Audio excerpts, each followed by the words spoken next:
آج ہم آپ کو بتائیں گے کہ حضرت آدم علیہ السلام سے پہلے اس زمین پر کون سی مخلوق آباد تھی۔ جب حضرت آدم علیہ السلام کو جنت سے نکال کر زمین پر بھیج دیا گیا تو وہ مخلوق کہاں گئی اور ان کے ساتھ کیا سلوک کیا گیا۔ حضرت آدم علیہ السلام اور حضرت اماں حوا کے متعلق سوال کیا جاتا ہے کہ ان سے پہلے دنیا میں کیا تھا اور یہ دنیا کیسے وجود میں آئی۔ محترم ناظرین، یہ بھی بتائیں گے کہ حضرت آدم علیہ السلام سے پہلے اس دنیا میں کون سے پیغمبر آئے تھے۔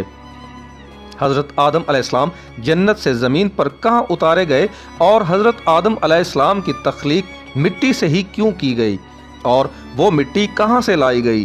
حضرت آدم علیہ السلام نے دنیا میں زندگی کیسے گزاری اور جنت سے اترنے کے بعد جنت سے اپنے ساتھ کیا چیز لے کر آئے تھے، اور یہ بھی بتائیں گے کہ حضرت آدم علیہ السلام کی وفات کب اور کیسے ہوئی۔ محترم دوستو، سب سے پہلے یہ جان لیجئے کہ مذہبی کتب اور مختلف ماہرین اور سائنسدانوں کے تھیوری کے مطابق، جن کے مطابق زمین پر آدم علیہ السلام کو اتارنے سے پہلے شیطان کو پھینکا گیا تھا، یعنی حضرت آدم علیہ السلام کی تخلیق کے بعد حضرت آدم علیہ السلام کو جنت میں بھیجا گیا اور فرشتوں کو انہیں سجدہ کرنے کا حکم دیا گیا۔ اس پر شیطان نے انکار کر دیا، جس وجہ سے ابلیس کو جنت سے نکال کر زمین پر پھینک دیا گیا، جہاں ہزاروں سال یہ روتا رہا، اور پھر اس نے اللہ تبارک و تعالیٰ سے قیامت تک کی مہلت لے کر اولاد آدم کو راہ راست سے بھٹکانے کی کوشش کی۔ تو ابلیس ایک جن تھا اور آگ سے بنا ہوا تھا، اس لیے قیاس کیا جاتا ہے کہ زمین پر حضرت آدم علیہ السلام سے پہلے جنات موجود تھے۔ جنات کے فتنہ و فساد کی وجہ سے اللہ کریم کے حکم سے فرشتوں کی فوج بھیج کر ان کو ختم کر دیا گیا، اور بچے کچے جنوں کا بسیرا جزیرے اور سمندر رہ گئے۔ سائنسدانوں کا کہنا ہے کہ آدم علیہ السلام سے پہلے زمین پر ڈائناسور آباد تھے۔ انسانوں کی آبادی کے بعد ان کی نسلیں آہستہ آہستہ ختم ہونے لگیں۔ کچھ ماہرین کے مطابق حضرت آدم علیہ السلام سے پہلے اس زمین پر انسانوں جیسی مخلوقات موجود تھیں، جن کی کچھ باقیات اور ڈھانچے بھی ملے ہیں۔ اس پر یہ خیال کیا جاتا ہے کہ حضرت آدم علیہ السلام سے پہلے بھی زمین پر انسان موجود تھے، جو باقی امتوں کی طرح ختم ہو گئے یا کر دیے گئے۔ کچھ لوگوں کے مطابق زمین خلائی مخلوقات کا مرکز تھا۔ محترم دوستو، سورہ ہود کی آیت نمبر 27 میں بیان کیا گیا ہے کہ وہی ہے جس نے زمین و آسمان کو 6 دن میں پیدا کیا، اور اس وقت اس کا عرش پانی پر تھا۔ اس آیت کے مطابق حضرت آدم علیہ السلام سے پہلے زمین پر صرف پانی موجود تھا۔ اس آیت میں کسی بھی مخلوق کی طرف کوئی اشارہ نہیں کیا گیا۔ اس کے متعلق نبی کریم صلی اللہ علیہ وآلہ وسلم خاتم النبیین سے لوگوں نے سوال کیا کہ آسمانوں اور زمینوں کے پیدا کرنے سے پہلے کیا تھا، تو حضور اکرم صلی اللہ علیہ وآلہ وسلم نے ارشاد فرمایا کہ اللہ کے سوا کچھ نہ تھا۔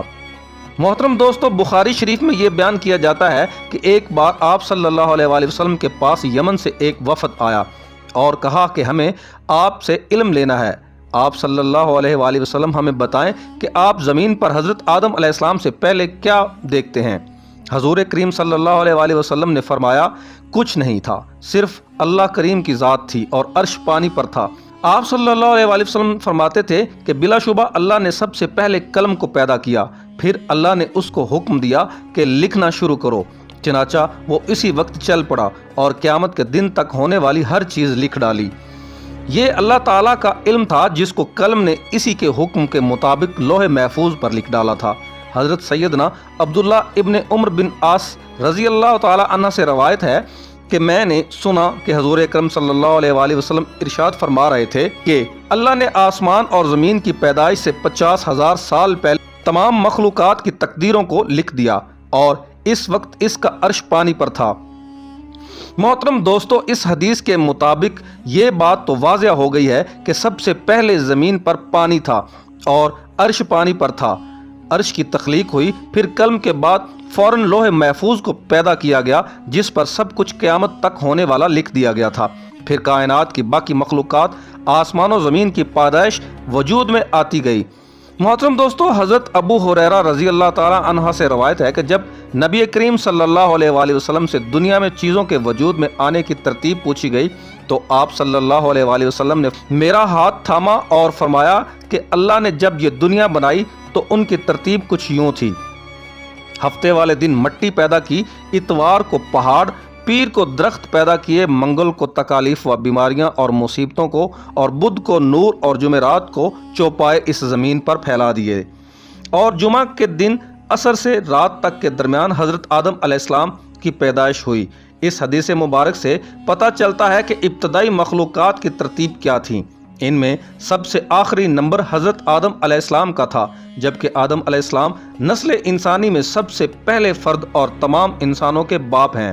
ناظرین گرامی، جب انسانوں سے پہلے فرشتے اور جن پیدا ہو چکے تھے، صاحب عقل مخلوقات میں سب سے پہلا نمبر فرشتوں کا، دوسرا نمبر جنوں کا، اور آخری نمبر انسانوں کا ہے، جیسا کہ اللہ پاک قرآن مجید میں سورہ الحجر آیت نمبر 27 میں ارشاد فرماتے ہیں، اور اس سے پہلے جنات کو ہم نے لو والی آگ سے پیدا کیا۔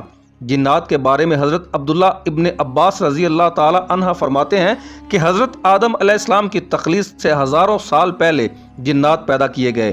وہ ہماری اس زمین پر آباد تھے، مگر آہستہ آہستہ فتنہ فساد میں مبتلا ہوتے گئے، اور جب وہ حد سے بڑھ گئے اور ناحق خون بہانے لگے تو اللہ کریم نے ان کی طرف فرشتوں کا ایک عظیم لشکر بھیجا، جن سے جنات اور فرشتوں کے مابین زبردست مارکہ آرائی ہوئی، اور اس مارکہ آرائی میں جنات کو تہس نہس کر دیا گیا، اور وہ پناہ لینے کے لیے سمندر کے جزیروں اور جنگلات سمیت پہاڑوں پر چلے گئے۔ ان کو زمین کے ہر حصے سے نکال دیا گیا، چنانچہ آج تک ان کے رہنے کی جگہ یہی جزیرے اور جنگلات ہیں۔ محترم ناظرین، یہاں آپ کو یہ بھی بتاتے چلیں کہ آدم علیہ السلام کی تخلیق مٹی سے ہی کیوں ہوئی، اور وہ مٹی کہاں سے لائی گئی تھی۔ حضرت آدم علیہ السلام کی نہ ماں تھی اور نہ ہی باپ، بلکہ اللہ تبارک و تعالیٰ نے ان کو مٹی سے بنایا ہے۔ روایت ہے کہ جب اللہ نے آپ کو پیدا کرنے کا ارادہ فرمایا تو حضرت اسرائیل علیہ السلام کو حکم دیا کہ زمین سے ایک مٹھی مٹی لے کر آؤ۔ اللہ کے حکم کے مطابق حضرت اسرائیل علیہ السلام نے آسمان سے اتر کر زمین سے ایک مٹھی مٹی کی اٹھائی تو پوری روئے زمین کی پرت چھلکے کی مانند اتر کر آپ کی مٹھی میں آ گئی تھی، جس میں مختلف رنگوں مختلف کیفیتوں والی مٹی تھی، یعنی سفید، سیاہ، سرخ، زرد رنگ والی، نرم، سخت، شیریں اور تلخ، نمکین اور پھیکی، سب کیفیتوں والی مٹی شامل تھی۔ اس مٹی کو مختلف پانیوں سے گوندنے کا حکم ارشاد فرمایا گیا، چنانچہ ایک مدت کے بعد یہ چپکنے والی بن گئی، پھر ایک مدت تک یہ گوندی گئی تو کیچڑ کی طرح گارا بن گئی، پھر یہ خشک ہو کر کھنکھناتی اور بجتی ہوئی مٹی بن گئی۔ پھر اسی مٹی سے اللہ تبارک و تعالیٰ نے حضرت آدم علیہ السلام کا پتلا بنا کر جنت کے دروازے پر رکھ دیا، جس کو دیکھ کر فرشتوں کی جماعت تعجب کرتی تھی، کیونکہ فرشتوں نے ایسی شکل و صورت کی کوئی مخلوق کبھی نہ دیکھی تھی۔ محترم دوستو، اللہ تبارک و تعالیٰ نے اس پتلے میں روح کو داخل ہونے کا حکم ارشاد فرمایا، چنانچہ روح داخل ہو کر جب آپ کے نتنوں میں پہنچی تو آپ کو چھینک آئی۔ جب روح زبان تک پہنچی تو آپ نے الحمدللہ پڑھا، اور اللہ تبارک و تعالیٰ نے فرمایا یرحمک اللہ، یعنی اللہ تم پر رحمت فرمائے۔ اے ابو محمد یعنی آدم، میں نے تم کو اپنی حمد ہی کے لیے بنایا ہے۔ پھر رفتہ رفتہ پورے بدن میں روح پہنچی اور آپ زندہ ہو کر اٹھ کھڑے ہوئے۔ اللہ تعالیٰ نے حضرت آدم علیہ السلام کو 4 عظیم شرف اور مرتبے عطا فرمائے۔ نمبر 1، اپنے ہاتھ سے پیدا کیا۔ ایک بات یہاں واضح کرتے چلیں کہ اللہ تبارک و تعالیٰ وجود سے پاک ہے، تو ہاتھ سے مراد اپنی نگاہ کرم اور اپنی رحمت خاص سے پیدا فرمایا۔ نمبر 2، پھر روح پھونکی۔ نمبر 3، فرشتوں کو سجدہ کرنے کا حکم دیا۔ نمبر 4، اشیاء کے ناموں علم سے سرفراز فرما دیا گیا۔ دوستوں، مختلف مذاہب کی کتابوں میں بھی یہ لکھا ہے کہ یعنی شیطان جن تھا، اور اللہ تعالیٰ نے اس کی عبادات کے باعث اسے فرشتوں میں شامل کر لیا تھا اور اسے ان کا سردار بھی بنا دیا تھا۔ اس کے بعد اس کی ریاضت کا سلسلہ جاری رہا۔ اسے کائنات کا کوئی ایسا چپا یا کوئی ایسا ٹکڑا نہیں تھا جس پر ابلیس نے سجدہ نہ کیا ہو۔ یہ ان سجدوں، ریاضتوں اور عبادتوں کا نتیجہ ہی تھا کہ اللہ تبارک و تعالیٰ نے ابلیس کو فرشتوں کا سردار بنا دیا۔ لیکن پھر شیطان غرور کا شکار ہوا۔ اس نے مٹی کے پتلے یعنی حضرت آدم علیہ السلام کو سجدہ کرنے سے انکار کر دیا۔ معزز ناظرین، جب اللہ تبارک و تعالیٰ نے آدم علیہ السلام کو مٹی سے بنایا تو سب کو کہا کہ ان کو سجدہ کیا جائے، لیکن ابلیس کے اندر ایک غرور تھا، ایک گھمنڈ تھا۔ اس نے کہا میں آگ سے بنا ہوں اور یہ مٹی سے، میں اسے کیوں کر سجدہ کروں؟ اس نے سجدہ کرنے سے انکار کر دیا اور یہاں سے خیر اور شر کی طاقتوں کے درمیان ایک جنگ کا آغاز ہو گیا۔ قدیم مورخین لکھتے ہیں کہ جب شیطان کو اللہ تبارک و تعالیٰ نے حضرت آدم علیہ السلام کو سجدہ کرنے کا حکم دیا تو اس نے غرور و تکبر کرتے ہوئے حضرت آدم علیہ السلام پر حقارت سے تھوک دیا تھا۔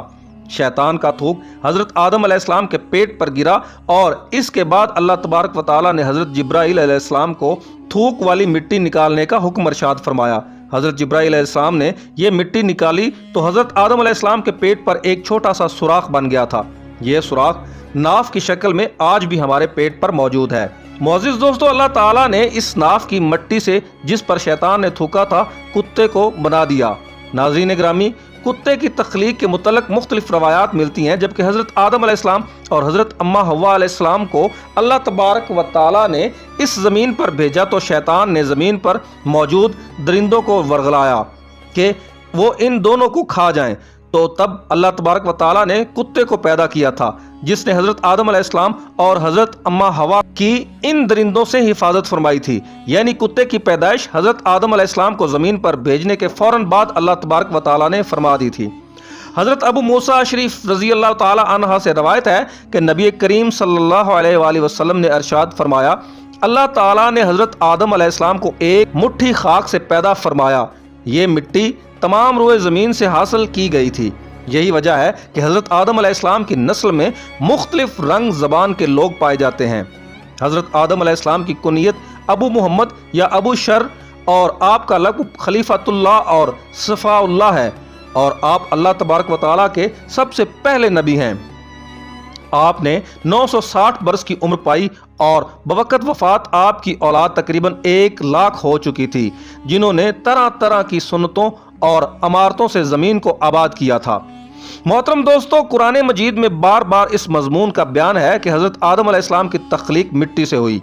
چنانچہ حضرت آدم علیہ السلام کو اللہ تبارک و تعالیٰ نے بہشت میں رہنے کا حکم دیا تو آپ جنت میں تنہائی کی وجہ سے کچھ پریشان ہوئے۔